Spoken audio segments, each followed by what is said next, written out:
एक सिस्टम दिखाया जा रहा है जिसमें एक ब्लॉक है और उस पे एक दूसरा ब्लॉक प्लेस किया गया है।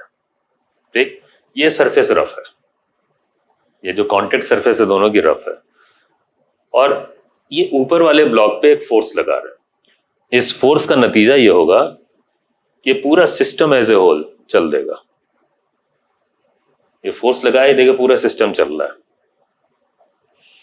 अब एक बात सोचने वाली है, वो ये है कि फोर्स तो जो एक्सटर्नल फोर्स है वो ऊपर वाली बॉडी पे लगाया गया, तो सिर्फ ऊपर वाली बॉडी को चलना चाहिए इस फोर्स के इन्फ्लुएंस में। इस बॉडी पे तो कोई फोर्स लगा नहीं है, डायरेक्ट फोर्स तो हमने ऊपर वाली बॉडी पे लगाया। तो ये बॉडी कैसे चल रही है इसके साथ? इसका मतलब है कि जरूर यहां पे कोई लॉकिंग है। लॉकिंग आप समझ रहे हैं? मतलब ये बॉडी इससे कहीं ना कहीं से लॉक हो गई है, फंस गई है, इसके साथ लॉक हो गई है। ये तभी हो सकता है जब इस सरफेस पे रफनेस हो। अगर मान ले रफनेस नहीं होगी तो जानते हैं क्या होगा? अगर ये सरफेस एकदम स्मूथ हो तो ये बॉडी तो चली जाएगी इस फोर्स के इन्फ्लुएंस में, ये यहीं पे रुकी रहेगी। ऐसा ही है, अगर रफनेस ना हो तो जानते हैं सिर्फ ऊपर वाली बॉडी चलेगी इस फोर्स के इन्फ्लुएंस में, नीचे वाली बॉडी बिल्कुल नहीं चल पाएगी। ये रफनेस के कारण ये चल रही है। अब जरा इसे माइन्यूटली देखा जाए, अगर हमें समझना है इसे, तो देखते हैं उनको लॉकिंग कैसी होती है यहाँ पे। आखिर वो क्या कारण है कि ये बॉडी इसके साथ लॉक हुई या फंस गई है ऐसा? देखिए जरा इस सरफेस को हम लोग जूम करके देखते हैं। आइए, इतना हिस्सा ये देखिए, जूम किया ये, और जूम करने के बाद ये स्थिति है। इतने पार्ट पे जूम करके देखा, काफी मैग्नीफाई करके देखा, तो यहाँ पे रफनेस दिखी। ये रफनेस आप समझ रहे हो? देखो कैसे ये नीचे वाली बॉडी में ये ग्रूव्स बने हुए हैं, कट है। ऊपर वाली बॉडी में प्रोजेक्शंस बने हुए हैं, ये प्रोजेक्शंस हैं, ये ग्रूव्स हैं। और जानते हैं प्रोजेक्शन इस ग्रूव में फंसे हुए हैं, यही कहते हैं लॉकिंग। और इस लॉकिंग के कारण ही इस बॉडी के साथ ये बॉडी मूव कर रही, यही है रफनेस।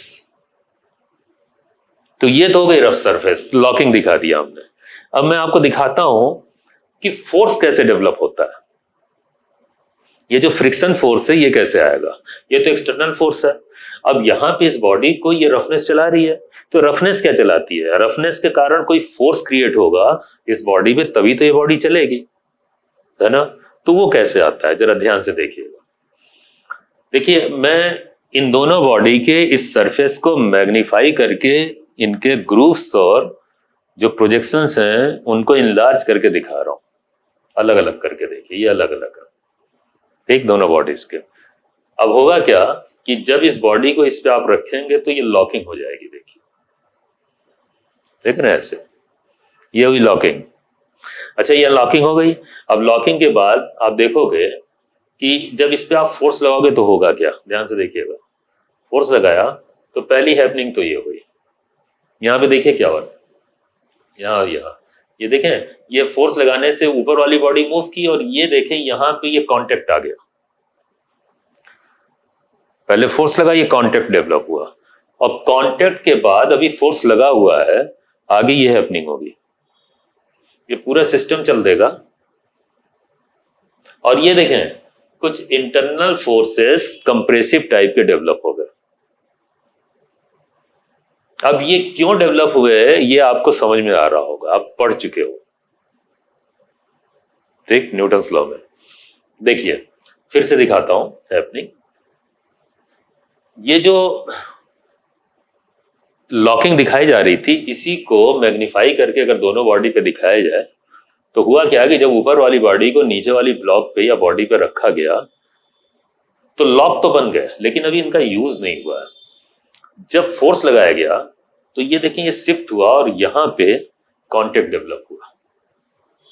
इसी कांटेक्ट के कारण आप खुद ऐसे ही सोचो कि जब आप फोर्स लगाओगे तो ये कांटेक्ट डेवलप होगा, तो ये बॉडी आगे चलेगी, तो ये बॉडी, इसका जो ये लॉक है इसको पुश करेगा।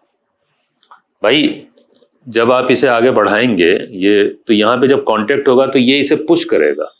ये सरफेस है ना, ये पहले कांटेक्ट बनाएगी और फिर पुश करेगी उधर, तो नतीजा ये होगा कि ये भी बॉडी इस पुश होने के कारण आगे चल देगी। अब बात आ रही है कि एक बात स्पष्ट हो गई कि इस बॉडी को इस फोर्स ने चलाया, ऊपर वाली बॉडी को, और इसको किसने चलाया? इसको इस बॉडी ने चलाया पुश करके। भाई इसे तो इस फोर्स ने खींचा, लेकिन इसको किसने चलाया? इस बॉडी ने, ठीक, इस कांटेक्ट के जरिए। यही तो हुआ है। अच्छा, मान लें ये ना होता, ये लॉकिंग ना होती, ये होता ही नहीं लॉक, तो क्या होता? तो ऐसा कांटेक्ट डेवलप होता क्या? अगर ऐसा कांटेक्ट नहीं डेवलप होता तो क्या ये बॉडी चलती? बिल्कुल नहीं चलती। जब कांटेक्ट ही नहीं हुआ है तो बॉडी चलेगी कैसे? ही वही स्मूथ सरफेस होता है। ठीक है, स्मूथ सरफेस के केस में मैं आपको दिखाता हूं, देखिए क्या होगा।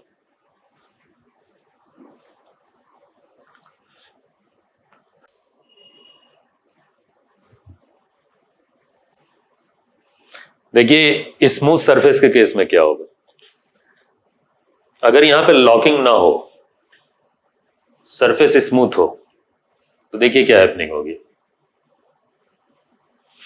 वो फोर्स लगाएंगे ना तो सिर्फ ऊपर वाली बॉडी चलेगी। क्यों? यहां लॉकिंग है ही नहीं। भाई इसे कौन चलाएगा? इस पे कोई फोर्स ही नहीं आ रहा, कहां से आएगा फोर्स? ये फोर्स आने के लिए यहां लॉकिंग जरूरी है, नहीं तो सिर्फ ऊपर वाली बॉडी चलेगी। अब क्या हुआ, फिर से दिखाता हूं मैं आपको कि ये स्मूथनेस ना हो, यहां पे रफनेस हो, तो फिर हैपनिंग ये होगी, ये देखिए कि जब इस बॉडी को आप रखोगे तो ये लॉक होगा। फिर से दिखा रहा हूं, अब जब फोर्स आप लगाओगे तो देखो ये लॉक जो डेवलप हुआ ना, है ना, ये कांटेक्ट जो डेवलप हुआ, इसी कांटेक्ट से इसे पुश मिलेगा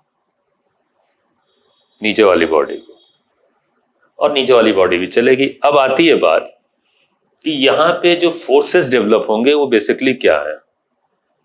क्या सीधे फ्रिक्शन फोर्स बना दे? नहीं, फ्रिक्शन फोर्स नहीं, ये आप पढ़ चुके हो।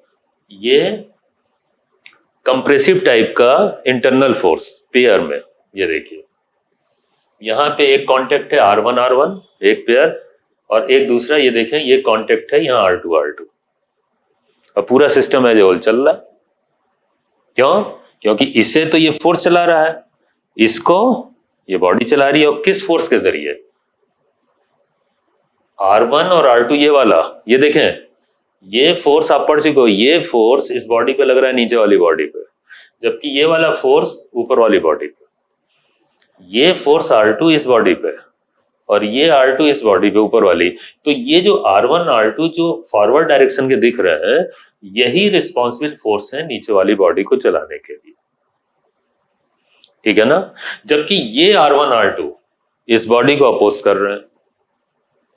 ठीक, अब आपको पता चल रहा होगा कि नीचे वाली बॉडी चलेगी कैसे। अब ये फोर्सेस तो तभी डेवलप होंगे ना जब यहाँ पे कॉन्टेक्ट डेवलप हो। और ध्यान दीजिएगा इस फॉरवर्ड डायरेक्शन में, मतलब इधर आप चला रहे हो तो ये जो फॉरवर्ड सरफेस है ना, फ्रंट सरफेस कह दें या फॉरवर्ड कह दें या जो भी कहें, ये आगे वाली सरफेस, ये पीछे वाली नहीं। कॉन्टेक्ट कौन से में होगा? कॉन्टेक्ट फॉरवर्ड डायरेक्शन की जो सरफेस है, आगे वाली सरफेस, वहां पे डेवलप होगा। ये देखिए यहाँ पे, यहाँ नहीं, ये तो दूर हो गई सरफेस, दबाव यहां पे होगा तो वहीं पे फोर्सेस दिखाएंगे। ठीक, अच्छा अब आते हैं इसके फ्री बॉडी डायग्राम पे, इसको सेपरेट करते हैं। देखिए तब और बात समझ में आएगी कि भाई वो फ्रिक्शन फोर्स आ कहां से रहा है। देखिए जरा सेपरेट करते हैं, देखिए फ्री बॉडी डायग्राम, ये देखिए।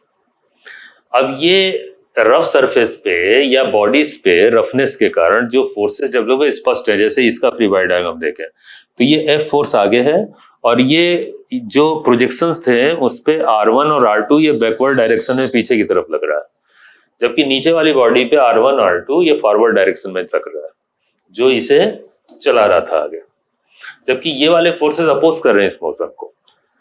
अब मैं वापस आता हूं, जैसे ये जूम करके दिखाया गया है, नेचुरल तरीके से अगर देखेंगे तो ये दिखेगा। आप देखो फ्री बॉडी डायग्राम, ध्यान देखिएगा ध्यान से, ये फोर्स है और ये बॉडी। अब मान ले जैसे नेचुरल तरीके से देखेंगे तो ये प्रोजेक्शन और ग्रूव तो दिखाई नहीं देते हैं, छोटे छोटे होते हैं बहुत, इतने माइक्रोस्कोपिक लेवल पे होते हैं तो वैसे तो पता नहीं चलते हैं। लेकिन होता है रफनेस, ठीक है। तो ऐसे देखिए, तो इन्हीं फोर्सेस को R1 R2 को ये पीछे की तरफ ऐसे दिखाएंगे सरफेस पे, देखिए ऊपर वाली बॉडी पे। और फिर देखिए ये R1 R2 जो है इसे फॉरवर्ड डायरेक्शन में दिखाएंगे नीचे वाली बॉडी पे। तो कांटेक्ट सरफेस पे यही R फोर्सेस जो है ना कंप्रेसिव टाइप के इंटरनल फोर्सेस, इनको दिखाया जाता है। अच्छा अब ये बताएं ये फोर्सेस किस कारण से डेवलप हुए? रफनेस के कारण, जो लॉकिंग हुई, जो प्रोजेक्शन और ग्रूव थे उसके कारण, वो ना होते तो नहीं होता ना। तो इसमें एक बात स्पष्ट होती है कि ऑफ कोर्स ये फोर्सेस जाने पहचाने हैं, ये कंप्रेसिव टाइप के इंटरनल फोर्सेस हैं, लेकिन यहाँ पे इनका स्वरूप या रूप बदल गया है, ये रफनेस से क्रिएट हुए हैं। क्योंकि ये फोर्सेस रफनेस से क्रिएट होते हैं ना, इसीलिए इन्हीं फोर्सेस को फ्रिक्शन फोर्स का नाम दिया जाता है। अब आप जाने ये फ्रिक्शन फोर्स बेसिकली कोई स्पेशल फोर्स नया नहीं क्रिएट होके आया है, यही R फोर्सेस जो है ना इन्होंने मिलके ही फ्रिक्शन फोर्स बनाया है। और इनको बेसिकली बोलना तो चाहिए वही R फोर्सेस, लेकिन चूंकि रफनेस से क्रिएट होते हैं ना ये, इसीलिए इन्हें फ्रिक्शन फोर्स बोला जाता है। अब आप खुद देखो, एक बात स्पष्ट होके आ रही है कि फ्रिक्शन फोर्स, आप ही के सामने बात आ गई कि एक प्रॉपर्टी फ्रिक्शन फोर्स की वो ये है, ये फ्रिक्शन फोर्स मोशन को सिर्फ अपोज ही नहीं करता है। ये देखिए यहाँ पे अपोज कर रहा है फ्रिक्शन फोर्स मोशन को, ये देखिए फॉरवर्ड डायरेक्शन में फोर्स लग रहा था, ये अपोज कर रहा है। फ्रिक्शन फोर्स मोशन को सपोर्ट भी करता है। ये बताए इस ब्लॉक को कौन चला रहा है? फ्रिक्शन फोर्स ही तो चला रहा है। देखिए, तो आप कैसे कह सकते हो कि फ्रिक्शन फोर्स सिर्फ मोशन को अपोज ही करता है? फ्रिक्शन फोर्स मोशन को सपोर्ट भी करता है।